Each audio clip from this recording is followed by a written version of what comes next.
en esa Valencia, una Valencia en la que hay una gran playa de pintores, pero que aparece Sorolla joven, con unos inicios bastante difíciles, sobre todo por esa muerte de sus padres a los 2 años, cuando él tiene 2 años junto con su hermana Isabel, de 1 año, y especialmente lo más importante va a ser cómo sus tíos, José Piqueres y Isabel Bastida Prat, van a procurar darle una buena enseñanza, una educación que hará que Sorolla alterne tanto las clases de las escuelas de artesanos, donde se muestran unos dibujos que nunca se han visto, unos 4 dibujos que aparecen aquí con el cristal, junto con su oficio de cerrajero, es decir, va a ir alternando el obrador de su tío junto con la enseñanza que ya apuntaba. Desde cuando él era un alumno de las aulas, pues ya sus profesores le decían que se distraía mucho, que siempre estaba dibujando, hay anécdotas bastante preciosas, que dibujaba monos en clase, es decir, hay como mucha leyenda, pero sí es cierto que se ven esas primeras dotes de pintor.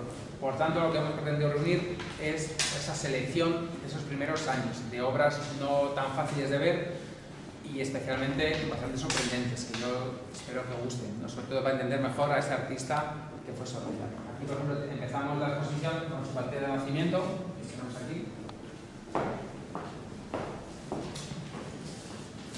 La partida de nacimiento realmente que tuvo que presentar para las oposiciones que le presentan en Roma. Luego también hay una cosa muy curiosa, que es esta orla, que son las orlas que se hacían antes a los maestros. Él, cuando fue a las escuelas de artesanos, coincide con 2 maestros que le influyen mucho en la vida, que son Cayetano Capuz y el otro maestro, que es José Estruch, que son pintores no tan conocidos, pero que son pintores de bastante valía artística en Valencia y que enseñaban muy bien, y por ello Sorolla dedica esta obra bastante interesante. Es una obra que nunca se ha expuesto, no se conocía, entonces por ello es muy interesante ese tipo de cosas que a priori no son tan vistosas como puede ver un cuadro, pero sí que tienen una información documental bastante importante. Después tenemos las escuelas de artesanos. Son unos dibujos de ese primer centro, esto es bastante importante documentalmente, donde Sorolla estudió, es decir, él compaginaba, bueno, de hecho la exposición también tiene mucho documento, tiene mucho documental, en la vitrina vais a ver ese gran libro de matrícula donde aparece Sorolla en las escuelas de artesanos con esa profesión que había que poner, que era cerrajero, es decir, por ello es importantísimo comprobar esos primeros datos de Sorolla que son conocidos pero que, bueno, que nunca se hayan puesto todos en conjunto, que es lo que hemos hecho.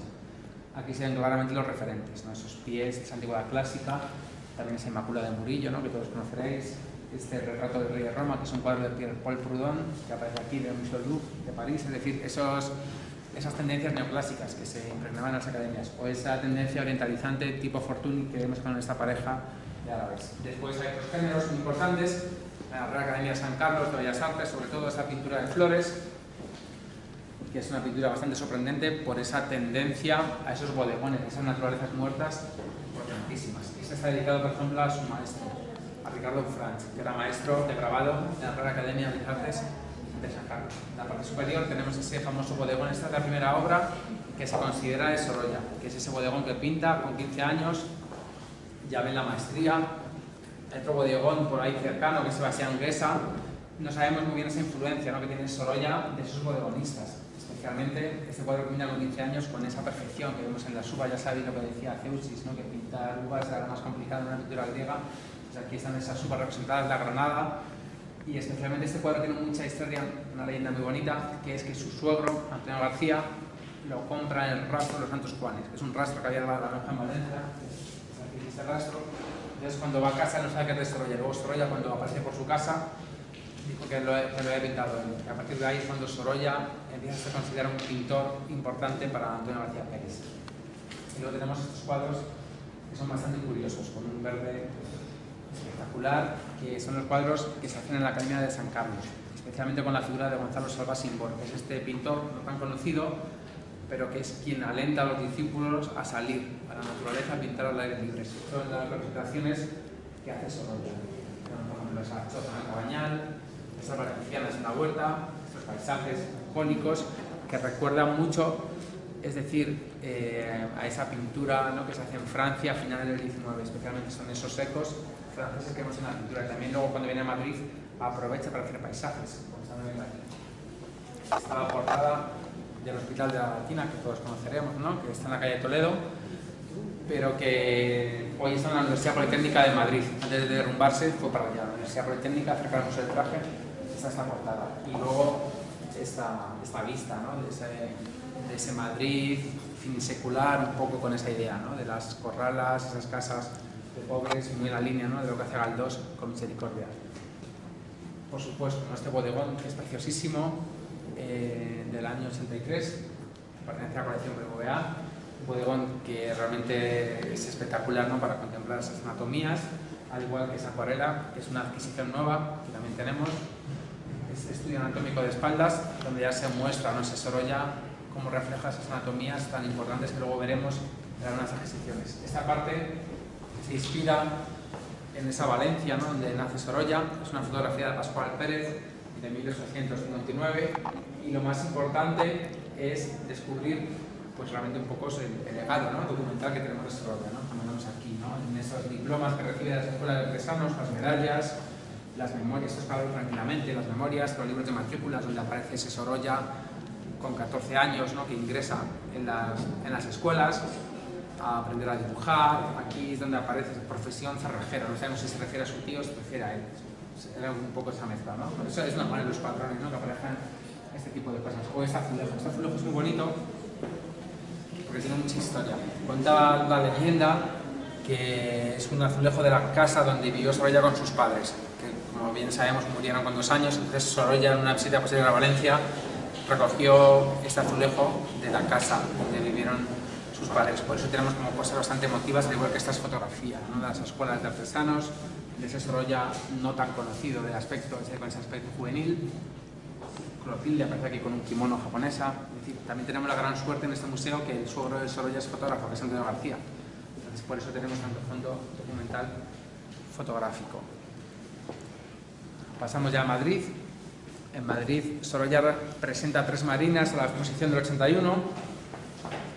Exactamente no sabemos cuáles son, sospechamos que bien pudieran ser estas 2. Pero bueno, vas a ver esos paisajes que hace, esas vistas que hace a los puertos de Valencia. Esas vistas tienen el mar muy presente, como ya luego veremos en su producción posterior. Es una pintura muy académica, es una pintura muy pensada, muy concienzuda, y sobre todo yo os invito a que os acerquéis porque hay muchísimos detalles, como los reflejos, como los barcos, las velas. Es decir, esta pintura la tenemos colgada en la sala 3, en la parte superior, y no se apreciaba tan bien como la apreciamos ahora. Luego también tenemos esta parte con esas copias que hace de Velázquez, ¿no? Él, como cualquier pintor, tanto español, ¿no? Como extranjero, ¿no?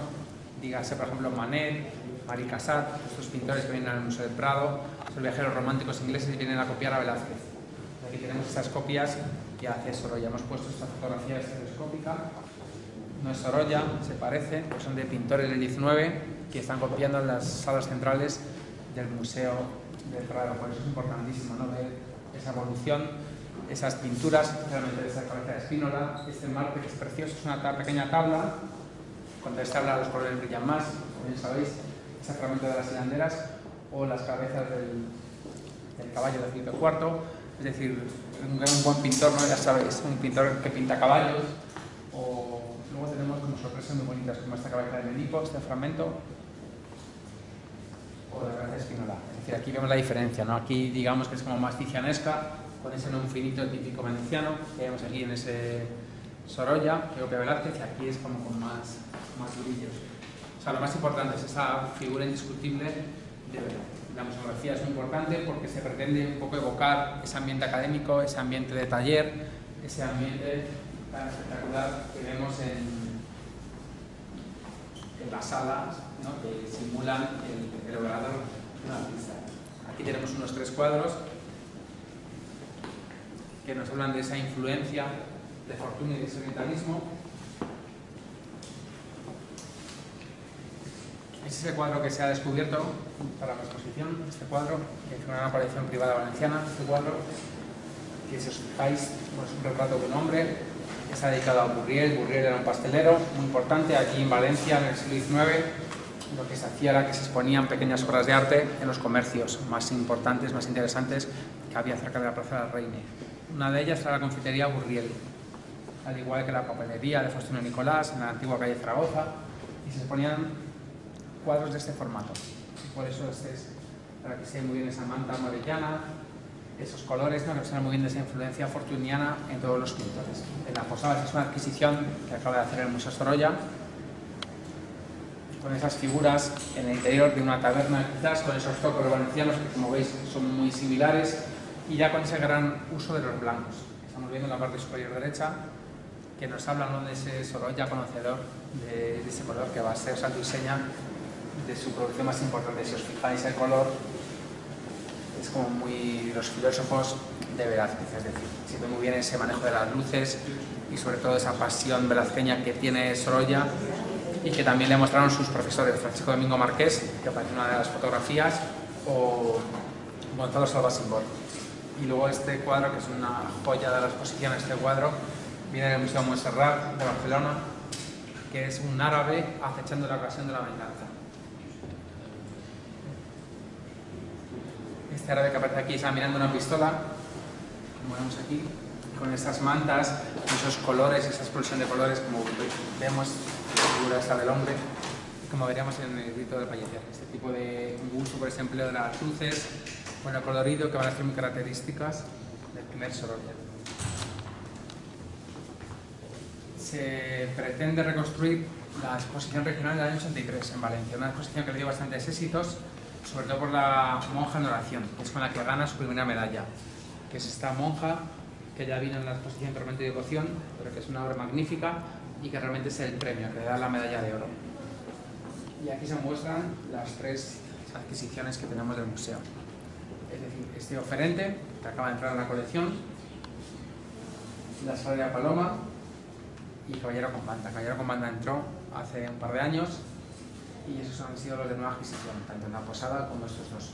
Son unos cuadros que están en una colección privada y que se han podido adquirir para el museo. Especialmente son muy importantes porque estaban en la exposición regional del 83 junto a Monja en oración, junto a un paisaje, junto a la figura de Viejo Peregrino. Tenemos aquí una fotografía de la exposición regional de Valencia de 1863, donde realmente se puede apreciar la colocación de las figuras. Aquí está el oferente, aquí está la clave y la paloma y aquí está Caballero con Banda.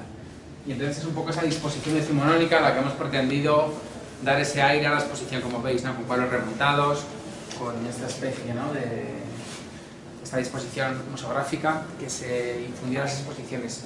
Son muy importantes estos dos cuadros, sobre todo por que son unos asuntos compellados, esos temas importantísimos, como estamos viendo también, por esa corrección anatómica y especialmente por esos usos de la antigüedad clásica, como vemos también en obras más pequeñas como son estas dos. La esclava, esta obra mirándose en la fuente, o esta vestal.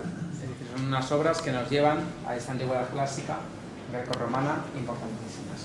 Caballero con Banda también tiene ese toque velazqueño, pero también ese gusto por esos retratos de la pintura holandesa, ese Frans Hals, también muy presente en ese Sorolla joven, que hace del retrato uno de sus logros más significativos. Esos dos son los más importantes, sobre todo porque los acabamos de adquirir, pero ese color verde es una cosa bastante impresionante en la escalera Paloma y esa corrección anatómica en el desnudo. Al igual que, si os dais cuenta, esas flores ahí esparcidas es como si fuera un bodegón de flores. Es decir, por eso vamos a ver que esas enseñanzas primeras están presentes luego en su posterior producción. También aquí el manejo de luces y sombras es de bastante calidad, como estamos viendo. Y sobre todo es un tema que está muy de moda, ¿no?, la pintura pompeyana. Hay pintores como por ejemplo Lupiano Checa, que también hace ese tipo de pintura tan importante. Bueno, fijaos también en las fotos que ponemos en las salas, un poco para evocar ese Sorolla joven, ¿no?, que pinta. Gracias.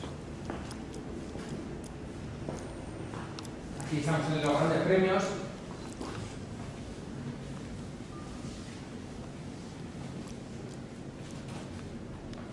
Realmente estamos muy contentos de haber conseguido reunir esta pared, que es una de las más importantes que tiene el museo, con este cuadro que es el grito de Palleter, que es uno de los cuadros más importantes. En esta época hay dos cuadros que sobresalen, el grito de Palleter y el 2 de mayo. El 2 de mayo es imposible traerlo por esas condiciones, ¿no? Es un cuadro muy grande, mide 6 metros de ancho por 4 de altura y no cabe en el museo. Entonces hemos traído un boceto del 2 de mayo, que es esa primera idea que tiene, y el Palleter. Y lo demás se dedica a bocetos, como por ejemplo esta cabeza, que bueno, es boceto, pero es más un cuadro soberbio, ¿no? Como vemos, ¿no? Con ese rojo, ese gran uso del blanco, sobre todo esa piel cetrina, las pieles morenas, ¿no? De ese payeter, que era ese vendedor de pajuelas, que tenemos aquí, Vicente Méndez, que va a ser el responsable, el artífice de que el pueblo valenciano se enfrente a las tropas de Napoleón. Aparece aquí justo en plena arenga, subido en esa silla de Enea, y en esos escalones de la lonja. Bueno, lo más importante es ese revuelo que se crea, esa composición que ya nos habla de ese dinamismo, ¿no? Que vemos en Sorolla, ese gran colorido, y sobre todo que ese fue el último ejercicio que hizo para obtener la pensión en Roma. Entonces, digamos que aquí acaba la exposición, ¿no? Con este cuadro, y luego ya hay otra época, que es la época del Sorolla romano. Un cuadro que es muy difícil de ver, está en el Palau de la Generalitat en Valencia, entonces por eso, ya solo por ese cuadro merece la pena venir a la exposición. Como comprobáis, hay una J aquí, que eso nos indica que es un ejercicio académico, realmente no está firmado, luego lo firma posteriori. Entonces, por ello, Vicente aparece aquí con los campesinos, con el clero, con esas manos abiertas, por tanto, uno de los cuadros más fundamentales que han producido en historia. Igual que este boceto que nunca se había visto antes, que es el boceto del 2 de mayo. Con esa gran humareda, se dice que Sorolla presentó a la Exposición Nacional del 84 este boceto, sobre todo porque ya había presentado las marinas, que hemos visto, y no había obtenido tanto éxito con el género de las marinas. Entonces le recomendaron que hiciera pinturas de historia. Entonces aquí tenemos esa primera idea tan importante con Daoiz y Velarde. Velarde sería empuña el sable y Daoiz aquí, al pie del cañón. Y si luego los giramos, tenemos estos primeros bocetos, los inicios, ¿no? Para hacer Sorolla estas composiciones tan importantes, como esos dibujos con esa cabeza de Daoiz. Este cuadro, que es de la Diputación de Barcelona, que se acabó de restaurar para la ocasión, es un cuadro fundamental, con esos coraceros, o el soldado muerto, que también es una adquisición reciente para nuestras colecciones, y el niño muerto, que ese niño viene del Museo de Bellas Artes de Murcia. Una cosa bastante bonita, es decir, bonita en el sentido, ¿no?, como Sorolla representa unas primeras ideas que luego refleja en el boceto. Como vemos aquí, si nos fijamos en la figura de los chisperos, el chispero que defendía las puertas, la puerta de San Martín, las puertas de la ciudad, entonces aquí le tenemos al chispero. Si nos fijamos en el Daoiz, la cabeza es una cabeza bastante parecida a la que tenemos en este dibujo. Esos coraceros, tenemos aquí estos soldados al pie del cañón, uno de ellos está aquí. Es decir, luego en la composición final no tenemos realmente todas las figuras, por eso es lo que quería contar, era el proceso laborioso que se pretende enfrentar un pintor ante una obra de estas características. El soldado herido, por ejemplo, aparece aquí, el soldado herido, que es justo el que tenemos ahí. Entonces, bueno, lo bueno es ir a Vilanova y Geltrú, en Barcelona, a ver el cuadro original. ¿Dónde está, por favor? Vilanova y Geltrú, en Barcelona. ¿Villanueva? Vilanova y Geltrú. ¿Qué es? Es un museo, un museo decimonónico del siglo XIX. Entonces, el cuadro es del Museo del Prado, pero está allí depositado. Ok. Es un cuadro que mide como toda la pared. Un cuadro grandísimo, un cuadro de estos dentro de la historia de la exposición, por eso era imposible traerlo. O sea, que pretendía que todos estos cuadros, ¿de dónde vienen? Vienen de colecciones privadas y luego y a veces museos o sitios no tan fáciles como son las diputaciones. Diputación de Barcelona, Diputación de Valencia, Museo Bellas Artes de Murcia, esos dos son colecciones privadas, los dibujos, colección privada. Este cuadro viene de Gran Bretaña, el cuadro, la colección de Payeter, por tanto es una suerte poder ver este tipo de cuadros. No, por eso. Es nueva la exposición. Sí, es muy nueva, entonces por eso sí, este cuadro es uno de los cuadros más importantes sin duda. Este cuadro es muy difícil de ver incluso en Valencia, ¿no? Porque está en el Palau de la Generalitat y sobre todo cuesta bastante verlo, ¿no? Como ciudadano, y por eso es una suerte verlo así, tan cerca. Sobre todo comprobar ese Sorolla, ¿no? Con esos colores tan fundamentales, con ese uso y manejo de las luces, una composición que sí que adolece, ¿no? A lo mejor, ¿no? Que son como muchísimas figuras en una composición, pero se ve esa fuerza y ese dinamismo que tiene la figura. Y luego ya nos despedimos con estas salas de retratos donde se ve este género tan importante que hizo Sorolla destacar luego en el mundo de la pintura, con esos enormes retratos que obtuvo siempre, esos retratos que le dan esa rentabilidad económica también, y donde se ve esa influencia tanto de Velázquez como de Rivera, como de Rosales, por ejemplo, esta figura es como muy riveresca, este estilo de hombre, que a veces se le ha llamado pescador valenciano, es decir, pues esos tipos que recuerdan, ¿no?, de Rosco Ibáñez, y con ese rosario que tenemos, y con ese gran estudio de las anatomías y con esas luces. Ese fue el cuadro que presentó el retrato del señor Vives, también llamado Cabeza de Anciano, en la Exposición Nacional del 84, junto al 2 de mayo. Entonces presentó un retrato y el 2 de mayo. Entonces nunca se había expuesto, y bueno, la prensa de la época decía que era una cabeza con una erupción muy a los Rosales. Es decir, para que veamos un poco los comentarios que suscitaban de la exposición. Esta es una adquisición reciente, nueva, de la Niña Cantora. Es muy importante, bueno, también tiene esos ecos de la pintura pompeyana que hemos visto en la sala 5, y sobre todo es muy importante porque pertenecía a la colección de su suegro, Antonio García. Entonces por eso tiene esta ligazón y esta regambre estilística con Sorolla y con su suegro.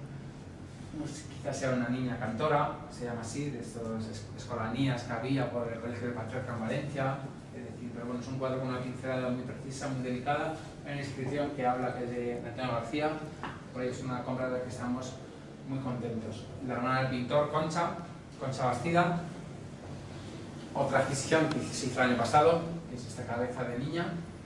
Luego Museo de San Sebastián, esta cabeza de gitana, o estudios anatómicos, como vemos aquí, en la regla de la Academia de Bellas Artes de San Carlos, que él hacía sus estudios por la anatomía y esas correcciones. Y luego este cuadro que es una sorpresa también, es un cuadro que no he visto casi nadie, que está en la diócesis de Ciudad Rodrigo, en el Palacio Episcopal, y que han sido tan generosos que nos han prestado este cuadro, que yo creo que va a ser una de las grandes sorpresas de la exposición, un retrato mucho más clásico, con ese uso del negro, que vemos, al igual que vemos en este cuadro, que bebe mucho también de Velázquez y de Madrazo, Federico de Madrazo, este tipo de retratos ovalados, con esta precisión que vemos en el semblante. Este cuadro que pertenece al Museo Mollet del Vallès, la Fundación Joan Abelló de Mollet del Vallès en Barcelona, con ese porte tan clásico que es realmente lo que le va a dar que todo el mundo luego quiera ser retratado por Sorolla.